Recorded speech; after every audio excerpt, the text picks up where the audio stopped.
What's going on, gamers and collectors? DGC back with another video, and today we're going to be talking about PlayStation 4 and Xbox One games that have truly blown me away. Let's check them out.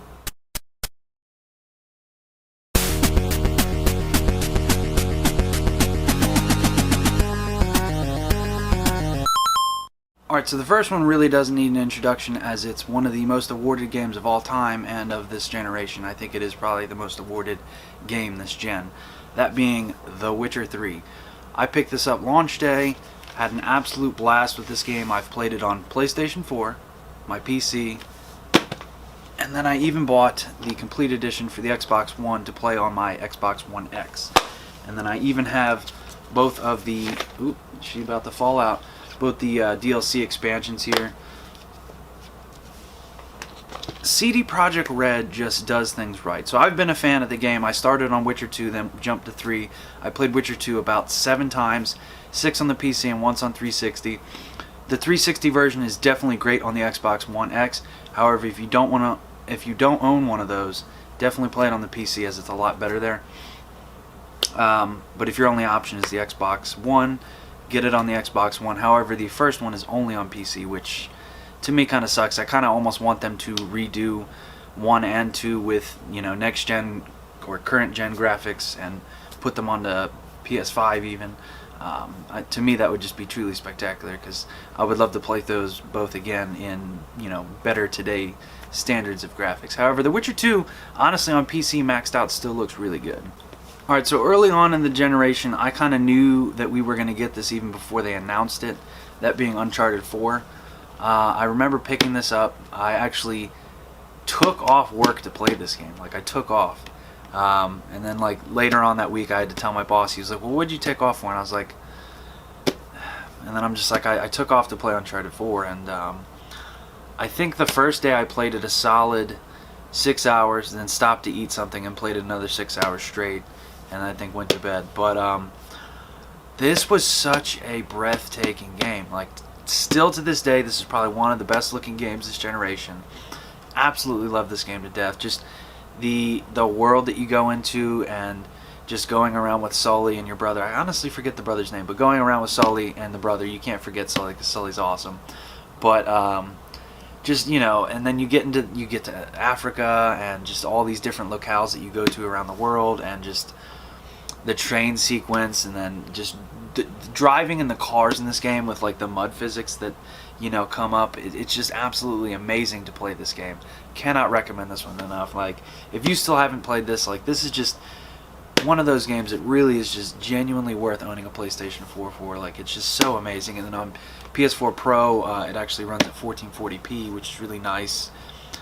Just a beautiful game, no matter what system, which PS4 you play it on, is what I mean to say. But and the multiplayer is still actually going pretty strong on this. So if you're, like, big into multiplayer and you want to justify your purchase, like, a lot of people still play this online. I assume most of those people will jump over to Last of Us 2 once that comes out, because they play pretty similar. You know, there's no traps and stuff, but they play pretty similarly. Again, here's another one that really doesn't need an introduction this generation. Arguably, I would say this is the definitive game that is truly that next gen gem that we've been waiting for. That being God of War 4, or as it's known now, just as God of War, because this is sort of a pseudo reboot for the system, or for the series. I don't want to spoil anything on this, because this is still pretty new. I mean, this only came out a couple months ago at this point. Just such an amazing game. First you start out, and boy, take this bow, and boy, do this, boy, do that, boy, boy. And, like, eventually, you know, he starts to call him Atreus, and they just form this awesome bond. And, like, it's so like The Last of Us, the original one, where you just, like, Joel and Ellie kind of don't like each other, and then, like, at the end of the game, you're just like, oh my god, I wish I was there with them, because it's just such a good story, and it just grasps you. And it's just like, this is storytelling done right. And for me, as a gamer, story takes precedence to anything. If it doesn't have a good story, I eject it out and I sell it. That's just me. Like, for me as a collector, like, everything that's here is something that typically is a story-driven game that has like a really great story. It's just kind of something that I've enjoyed with gaming. It's, you know, not always. I mean, I love fighting games and shmups and all that kind of stuff, but for me, God of War 4 and the graphics, oh my God. I mean, this is, you know, this is one of the last games we're probably, like, last big game we're going to get on the PS4. I mean, this is kind of, it's almost kind of the swan song, because I got to be honest, I don't think Last of Us 2 is going to be on the PlayStation 4. That's just me, though. But this game, I mean, my God, no, you know, I'm not going to really delve too much in more of the story, but like, there's just multiple times where you think you're done, but you're not done, and then there's a huge surprise that somehow didn't get leaked. Like, what? When I found out about that, when I'm playing through it, I'm just like, oh. And, like, it was just, oh, man. Like, such a great game. Cannot recommend this enough. Again, another great exclusive that is absolutely worth buying on PlayStation 4 to play. Now, here's a game that I got day one as well. If you don't know this about me, the Metal Gear Solid franchise is one of my top 10 franchises that I love in gaming. I'm a very conspiracy-minded person. I'm not ashamed to admit that. I don't believe in all of them, but some of them I do believe in. And if you've played Metal Gear, that really kind of plays into a lot of conspiracies. I mean, the Lale-Lule-Lo and the Patriots and, you know, all that stuff. I mean, it plays into conspiracy theories pretty well. Along with a lot of the things that go on in this game, like the gene splicing and nanomachines and just all sorts of crazy stuff. But the Phantom Pain, to me, was... Well, this will be kind of a spoiler. The ending to the game is pretty awful, and I won't go in further into that. It's disappointing to say the least. But the story, you almost have to play the game twice to really enjoy it. And I would recommend playing Ground Zeroes prior to playing this. Just the game in general, like, such a great game. I mean, I can't even stress it enough. Like, the mechanics of the game just work so well, and the graphics, you know, they're not the greatest, but I mean, this, you know, this is the last Kojima Metal Gear. Like, it's just, he put his heart and soul into this game, and you can tell he really did. I wish it had another year or two in development. I truly do, because I think it would have been that much better. And I played the multiplayer for a little while at the beginning too, but like, for me, you know, Metal Gear's about the story. I mean, they've had multiplayer since the PS2 days, but, and it was good this time, but like, the story, like, just meeting all of the, like, Psycho Mantis and meeting Ocelot, and is it Ocelot? Or no, it's Liquid.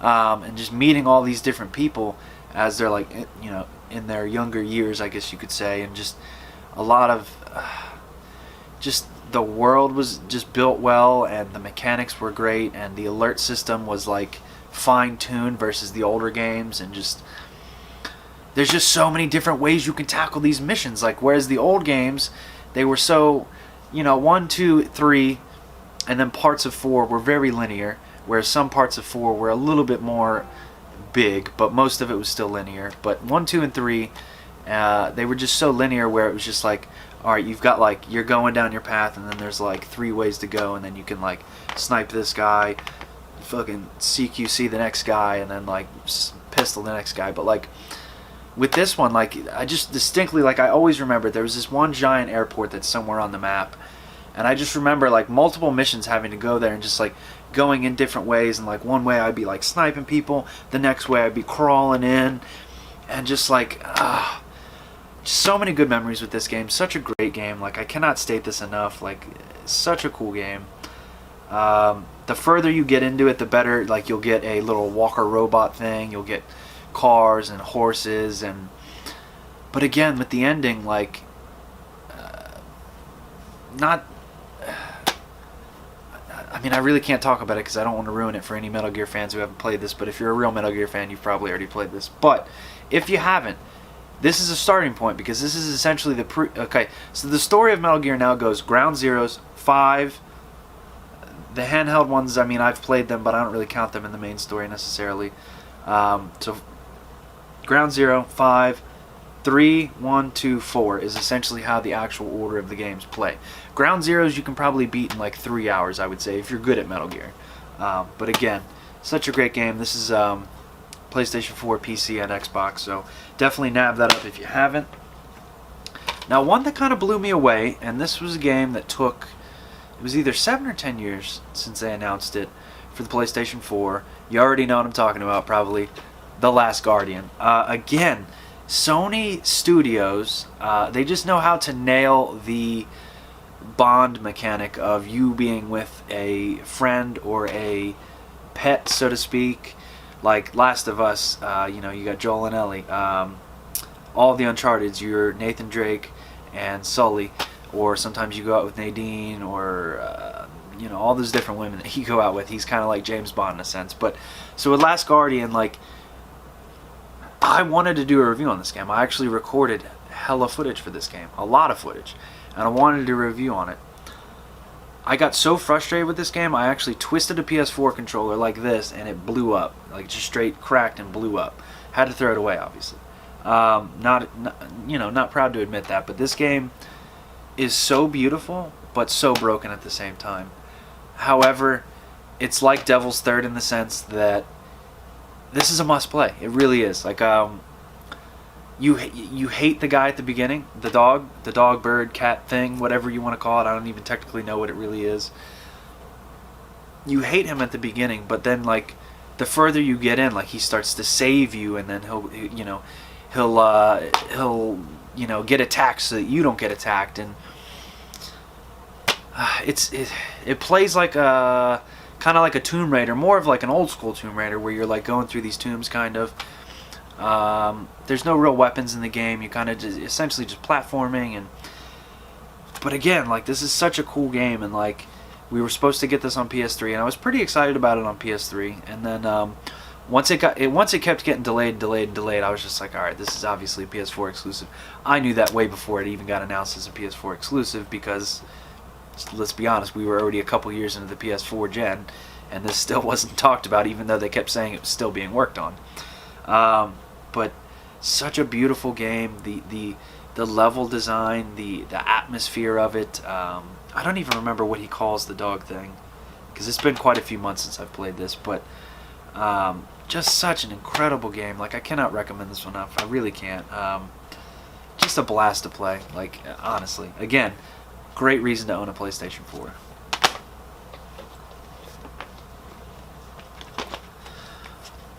Alex, I thought you were a hardcore Xbox guy. Well, I am, but they've been slacking this gen. Am I salty about it? A little bit, but it is what it is. So, Alex, what Xbox games have you enjoyed this generation? Well, I got two right here that I think are must-plays that console-wise can only be played on the Xbox. The first one being ReCore. This is a really fantastic game that not a lot of people talk about. I would almost even say that in the future this will be kind of a hidden gem because nobody talks about this game. This game is badass. It's beautiful. The one thing that pissed me off about it, and I'll get back into talking about the game, I bought this day one. It was mailed to me, and I even have there's this controller skin, which the collector in me wants to save this. However, the me in me wants to put this on my controller, but, the collector trumps me, so I'm going to go ahead and just leave that in there, unfortunately. But, so the thing that really bothered me this entire generation, and specifically when this one came out, I think this had an 8 or 10 gig download the second I put it in the disc, or in the Xbox, and I was very frustrated about it because, like, it was hot as balls when this came out, and I just really wanted to go home and play this and just jump into the story. This has some of the creators of Metroid Prime series. It has, like, a lot of famous Japanese developers that helped make this game, and the soundtrack is great to it. The game mechanics are very unique. So the funny thing is, you start out with the dog robot, then I think you get the gorilla one, basically. Then there's the spider one, and then I forget which one you get last. But then there's one that they just recently added with the final patch that was on the day one cover, but was never actually in the game. Kind of weird, but at least they gave it to us for free, so that's cool. Good on you, Microsoft, for at least kind of doing some stuff nice every once in a while. But man, again, I don't want, like, the story to this isn't like super great, but it's definitely worth playing. The mechanics of this game, so like the dog doesn't really do a whole lot of cool things, but like the spider robot is kind of like your Metroid Prime grapple hook in a sense, where you like, it's like a weird grapple where you like shoot it up, or it like jumps into the air and then it like grinds across and you kind of like hold on to it. It's really sweet. You know, obviously the gorilla one gets super strong and he just beats crap up, but like, man. And then you get different types of weapons that do different Kellers that are different, that affect different enemy types, and just everything about this game is really cool. And like, you can pick this up for like $5 now used. So like, if you're looking for great Xbox One games and you still haven't tried ReCore, like, I can't recommend it enough. There is a definitive edition of this. However, Microsoft decided to not release it physically, so I don't really understand that one myself, but it is what it is. But definitely pick this up for $5. Even $10, definitely worth it. Like, such a great game. I had so many good memories with that. Now, the other one, this is a true console exclusive to the Xbox. This is the only physical released true console exclusive to the Xbox. That being Sunset Overdrive by Insomniac Games, one of my favorite publishers, or I guess developers rather. Or actually, no, they did. Well, they didn't publish this. I don't think they've ever published any of their stuff. No, they're just developers. And then we got Sunset Overdrive. This is a true, actual console exclusive. This cannot be played on PC, PS4, anything else. Only on the Xbox One. Such a cool game. It adds aspects of Ratchet and Clank meets... what could I compare this to? Kind of the art style of Fortnite in a way. And... I mean, it's just such... And it even kind of reminds me of Sonic in a sense, because you grind around on... you know, like railings and, you know, staircases and this and that. It's just truly awesome to play this game. There's all sorts of weapon varieties in it. Just such a cool game. The enemy types are really cool too. The one boss fight that was like truly memorable, I mean, they're all great, but I mean, the one that was really memorable was the giant blimp one where you're riding on the roller coaster just shooting it up. Kind of reminded me of that Mario Sunshine level where you're on the roller coaster shooting at the Bowser Jr. But such a cool game, so unique, and such an underrated, not talked about, underloved game right here. Such a great one. Cannot recommend this one enough. Now the last three are PlayStation exclusives. You might be wondering, Alex, if you've stuck around long enough, how come you're not talking about any Nintendo games? Thought you were a Nintendo guy too. I am. However, technically during this gen, Nintendo has had the Wii U and the Switch, because Nintendo plays by their own rules. So this is just true 8th gen right here, whereas Nintendo's kind of in the 7th and a half, in the 8th, and the 8th and a half, or 9th, or however you really want to look at that. To me, I've kind of always considered Nintendo their own thing. PlayStation and Xbox are the ones that have been battling it out for 3 generations now, whereas Nintendo kind of just does their own thing. But so these last 3 are, 2 of them are PlayStation exclusives. This one is not, so we'll go for this one first. This is a game that I'm going to be talking about quite a bit in the next couple of videos here eventually. Alien Isolation. So I think off the bat, this is just, if you're an Alien fan and haven't played this, like, you're doing yourself a disservice, first of all. But more importantly, this is such a fantastic game. Like, it's just so good.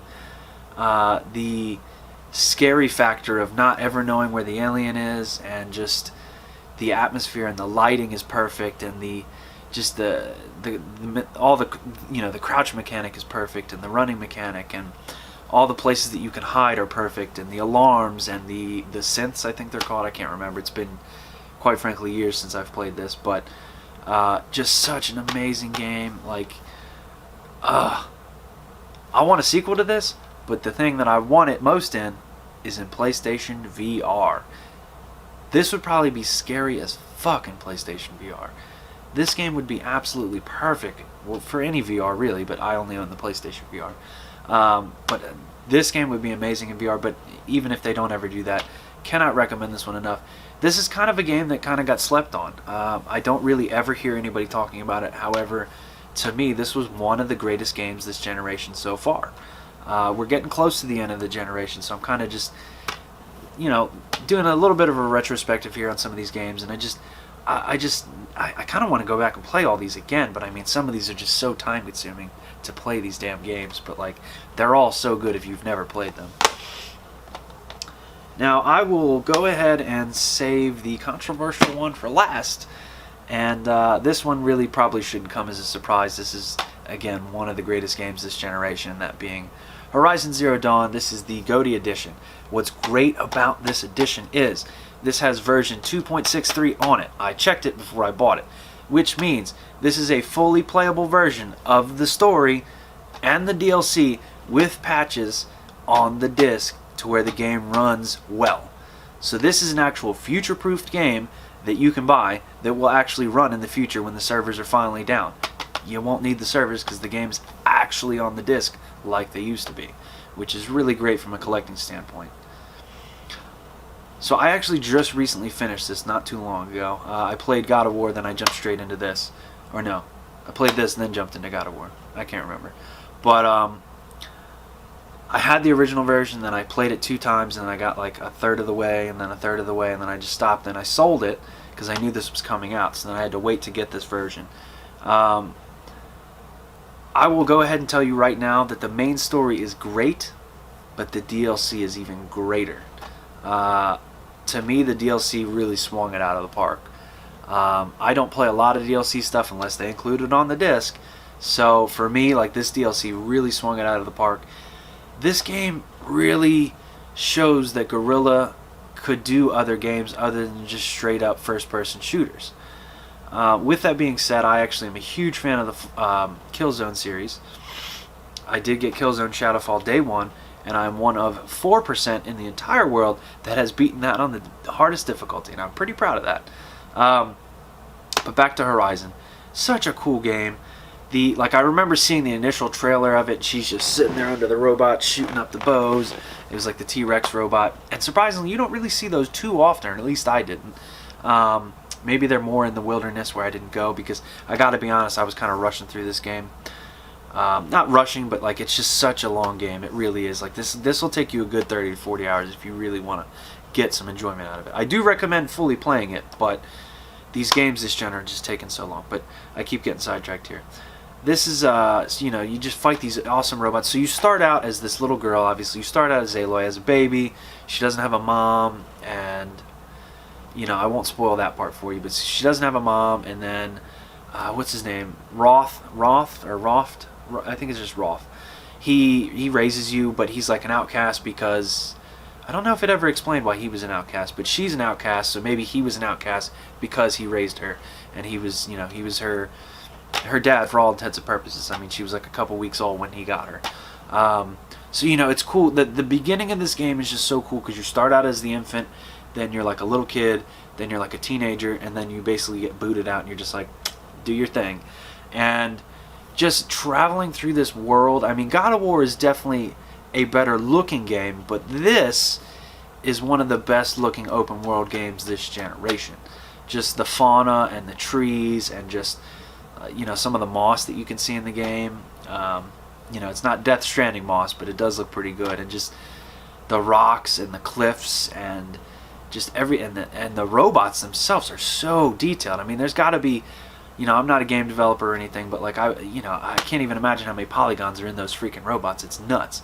The variety of robots isn't that great. However, in the inevitable Horizon Zero Dawn 2, or whatever they're going to call it, Horizon 2 probably, they're going to obviously include a lot more robots, I would assume. No spoilers. But I mean, there wasn't a lot of robots, and there's a few factions that you fight in the game, but just such a cool game. However, I get that it's kind of like humans coming out of the apocalypse and re-emerging from the earth and becoming a society again and this and that. But like, the bow stuff was really great. The bow handle's really great and it's fun and all, but it's almost kind of just like, I just was always wanting something else. And yeah, you've got your R1, which was like a slash with your like saber thing, staff thing, which you can upgrade, and like, it has a lot of RPG elements in it too, and like, you upgrade your bow and your armor and this and that. But for me, there's a few things that could have been done better in this game, but I would definitely say this is a solid like 9.5 out of 10. Like, I just loved it. Such a great game. But let's jump into the last game here. This is a little bit of a controversial game here, and this is getting ready to be a 30-minute video, so I saved this one for the end. The Order 1886. Most people are going to be like, what the fuck, that's not a great game. That's because you haven't actually played it if you think that. If you'd actually played it, you'd realize that it's a great game. Bar none, I think at the time of this one coming out, this was the best graphics. These graphics beat PC games at the time of this coming out. These games were looking this game was looking super sharp when it came out. Like, just everything about it was great. I was really peaked when I saw this because I had just gotten done playing like Dishonored. I think it was Dishonored 1, and it had that steampunk, futuristic / old school British look to it, and this obviously kind of harkens to that. However, this is you're fighting lichens, which are basically werewolves, and vampires and that kind of stuff, and it's got like some conspiracy stuff into it too, which I like that now. And such a great game. I mean, the cover mechanics, it was a straight up Gears of War ripoff, and and the guns were great, and they had like great recoil, and it was perfect, and like the variety of weapons that you got to use in the game were really great, and just, I don't know why people shit talk on this game so much. Yeah, it's fucking short, but you know what? When you got games like this coming out that are 40 hours, 40 hours, 40 hours, 20 hours, fucking 30 hours, 60 hours, 40 hours, 30 hours, it's fucking awesome to get one that takes 6 hours every once in a while. I mean, I don't know why people don't like linear games anymore. I love linear games because as I get older and older, and now that I run a YouTube channel, I don't really have time to play all the games I want because I'm constantly playing things to make content because I enjoy doing it. But like, I want more stuff like this. Like, I liked this. I want a sequel to this. I want 1887. I think that would be badass, or whatever year they want to make it. Like, you get to meet Nikola Tesla in this game, and like, obviously it's not his real voice, and I mean, they modeled it after pictures of him and stuff, but like it was such a cool game, and like, there's so many plot twists to it, and the ending, the story, like, this was a great game. And like, this studio, what was it? It was Ready at Dawn. They got straight shut down because this didn't do well, and it underperformed. And you know what? Like, it's weird.